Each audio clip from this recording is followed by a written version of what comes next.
Good morning and welcome to the Core Connection. I'm Mira Rubin here with you on Enlightened World Network. And today's topic is, when is identity an impediment to growth? We can get very attached to our positions.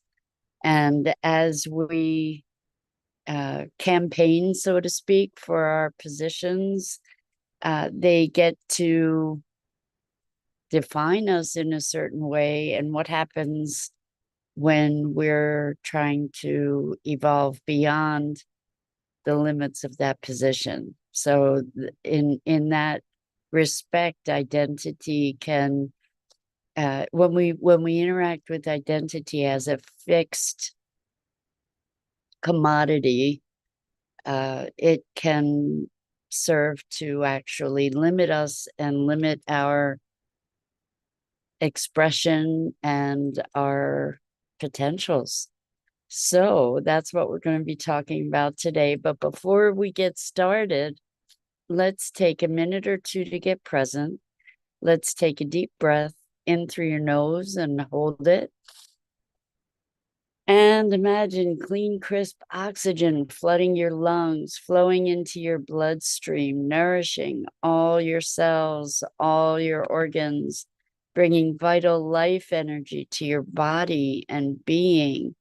And as you exhale, exhale any tension, stress, negativity, fatigue. And now let's take another deep breath in through your nose and hold it. This time, imagine brilliant, bright light lighting you up from the inside out, illuminating, electrifying, and energizing all your cells, your molecules, your electrons, creating a brilliant beam of light and energy from your heart out into the world.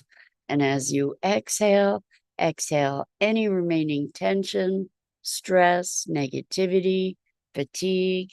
And now let's press our palms together, vigorously rub your hands together and feel the friction, the temperature, the pressure, the motion, the tickling and tingling when you stop. And allow all those sensations to bring you present right here, right now, into this remarkable physical form that enables us to experience life. Welcome, welcome, welcome. Good morning, Rosalind. Welcome. So good to have you here with us this morning, and welcome to everyone else who's joining us. And today we're talking about identity and how it can actually be an impediment to our growth when we identify very heavily with our position, like when our beliefs become our identity, when we crusade for our beliefs. And it's interesting because it's important to be willing to stand for what we believe in, for sure. And the thing is that reality is quite changeable, and our personal realities are quite changeable and or mutable, shall we say. Also, we had a conversation about this yesterday, and this is something, that might be a contentious statement. Some people might perceive that as a contentious statement, but I can tell you that in the thousands of sessions that I have done with clients, seeing the radical and rapid transformation from one context, one perspective, one box to another, so to speak, one experience to another in such a short period of time, I can confidently say that our experience of reality is extremely mutable. And as a result of that awareness, it also occurs to me that this notion of identity is also quite mutable, and our beliefs about things and our feelings about things, our perspective on things is quite mutable. And as a result, when we think about creating a persona that is oriented around a very specific set of beliefs or positions, that persona can become something of a limiter on our ability to change. People, and this is, it's an interesting phenomena because people expect consistency. Human beings, I don't think we're very consistent, actually. You know, that we change over time. That's part of growth. That's part of life. You wouldn't recognize a 50-year oak tree as an acorn.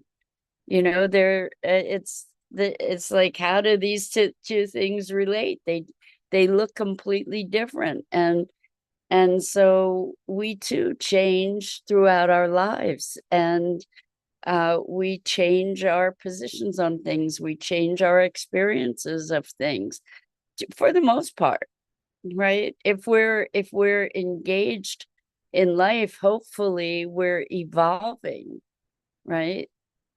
And this conversation is coming up from a conversation that I had recently with someone who has created a pretty public platform for themselves around an issue that they have felt very passionately about. And that passion is from a place of having paid a personal price for whatever this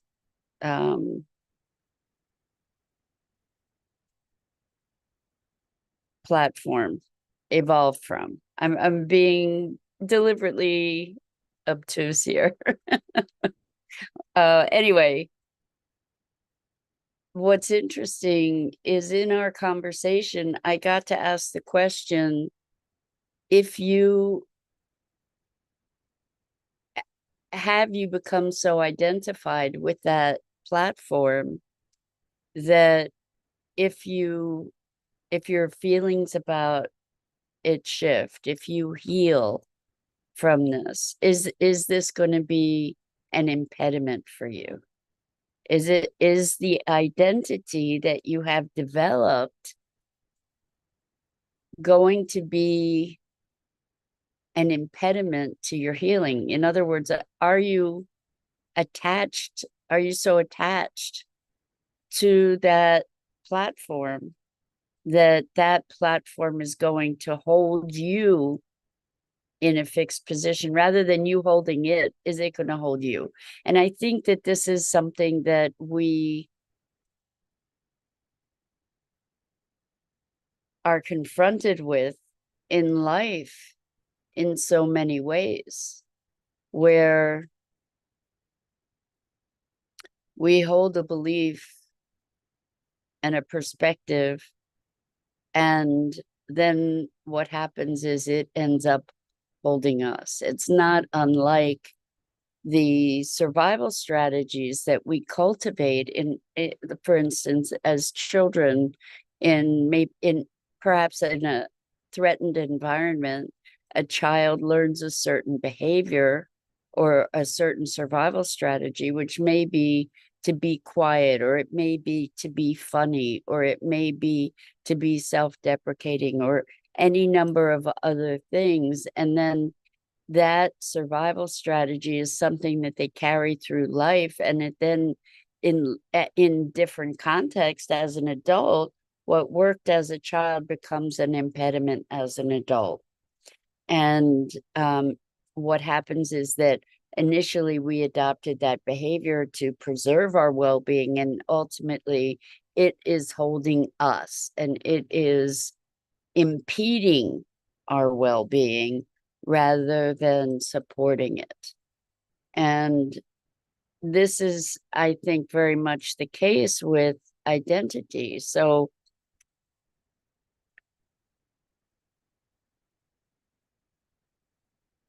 I know we've had this conversation before, but for instance, when we look at, when we identify as a victim, or we identify even some of our positive identifications, right? Like, I'm a fighter. That might be a positive identification because it allowed us, it was a survival strategy, right? We were in situations where it was a struggle and it was a fight, and we rose to that challenge, and now I'm a fighter. And the thing about being a fighter, it's not the same as having the ability to fight. Being a fighter, having that identity, requires that there be something to fight about, right? It requires that we find a fight. Just by definition, it's very different from being able, having the capability when necessary to fight, right? Being a survivor, you know, there's something super powerful initially about owning that I went through that struggle, I survived. And then to be a survivor as an identity means that we're continuing to be surviving. Like we're maybe in survival, or we're in that struggle to survive. It's different from having the will and the strength and the courage to survive. Good morning, Dido. Welcome. So great to have you with us. So what we're talking about here is becoming an identity of behaviors, for example, or of a belief, and identifying with that as who we are. You know, people will say, well, that's who I am. And like it's a fixed commodity. But whatever it is we say we are that and so much more.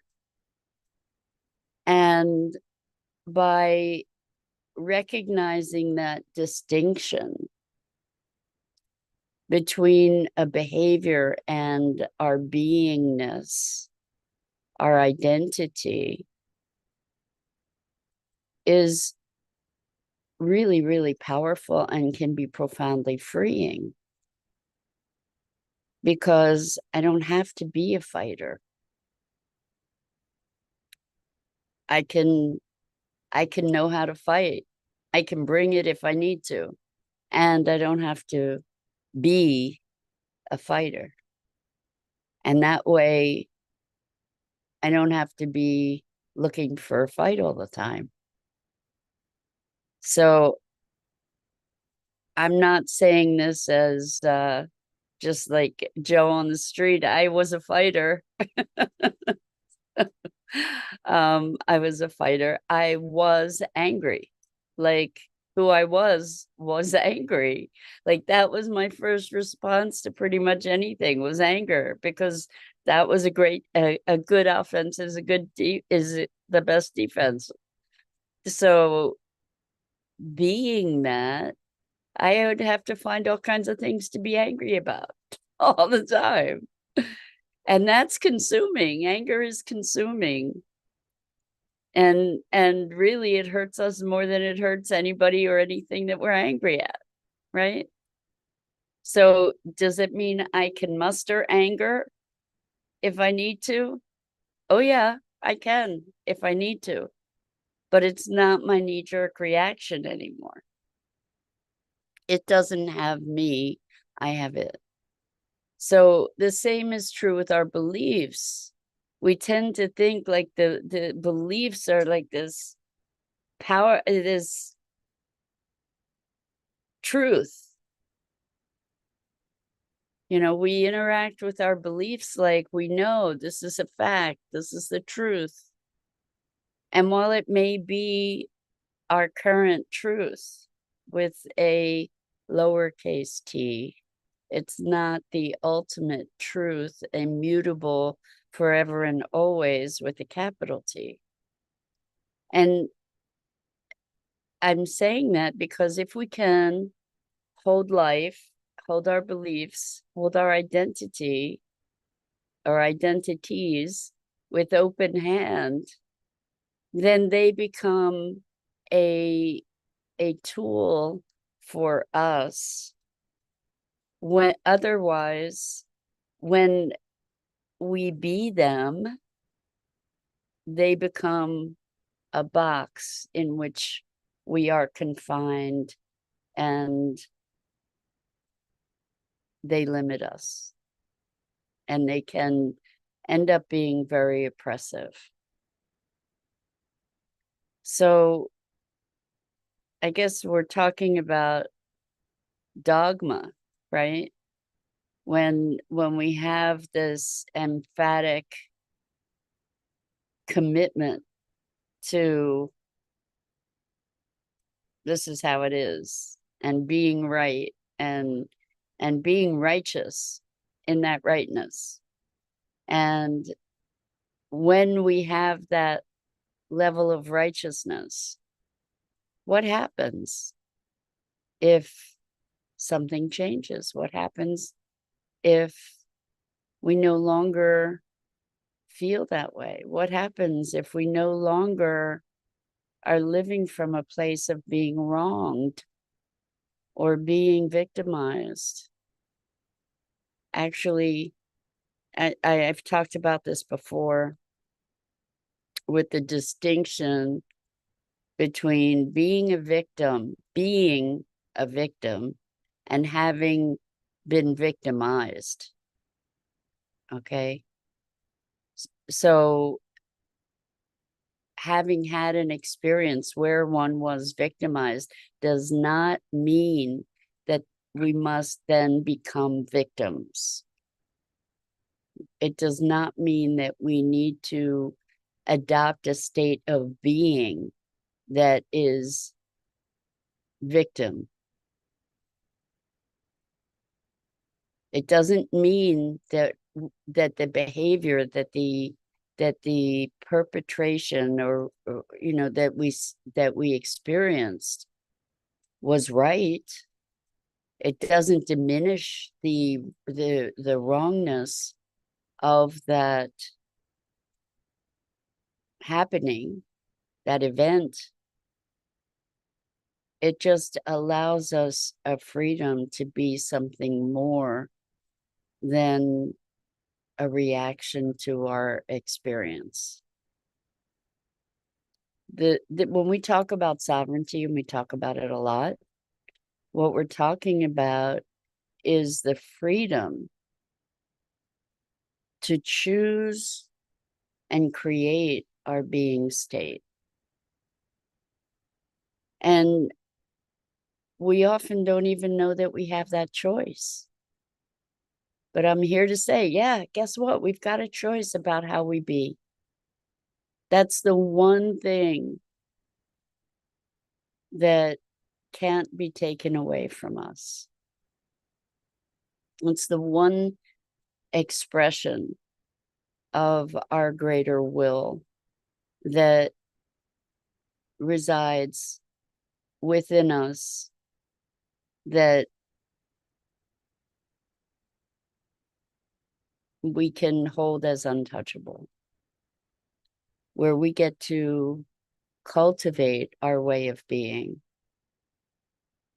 And I'm not saying that it's easy either, because so many of us have extreme challenges in life. And it takes courage and commitment to be willing to entertain a different way of thinking about our experience, a different way of feeling about our experience.